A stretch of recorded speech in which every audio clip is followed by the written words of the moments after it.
স্বাধীনতা কেবল একটা শব্দ নয়, স্বাধীনতা মানে আবেগ, মর্যাদা আর আত্মপরিচয়।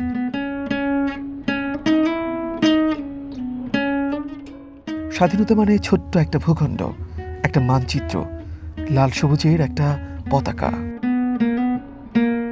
ওই যে পথের ধারের রক্তরাঙা ফুল, সবুজের বুকে যেন লাল সবুজের পতাকাটাই এঁকে দিচ্ছে, মনে করিয়ে দিচ্ছে এই মাটি লাখো শহীদের রক্তে ভেজা, এই বাংলার স্বাধীনতা অনেক চড়া দামে কেনা। ৭১-এর ২৬শে মার্চ পাকিস্তানি হানাদার বাহিনীর দমন পীড়নের বিরুদ্ধে প্রতিরোধ গড়ে তোলার দিন। আসে স্বাধীনতার ঘোষণা, শুরু হয় স্বাধীনতার সংগ্রাম। তারপর ৯ মাসের রক্তক্ষয়ী যুদ্ধ, লাখো মানুষের আত্মত্যাগের বিনিময়ে আসে মুক্তির স্বাদ। কিন্তু সেই স্বাধীনতার মান কি আমরা রক্ষা করতে পেরেছি বা পারছি? কোথায় যেন ব্যত্যয়।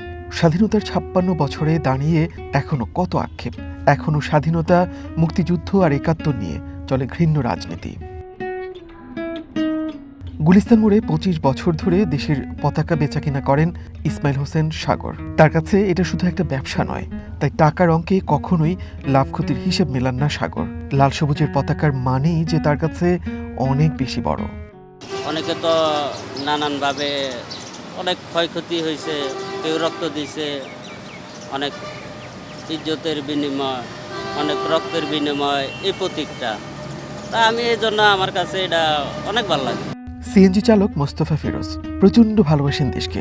২৬শে মার্চের মতো যে কোনো জাতীয় দিবসে গাড়িতে জাতীয় পতাকা টানান। তার চাওয়া দেশটা ভালো থাকুক, তবেই না ভালো থাকবে সবাই। দেশকে সবার আগে সবাই চিন্তা করতে হবে।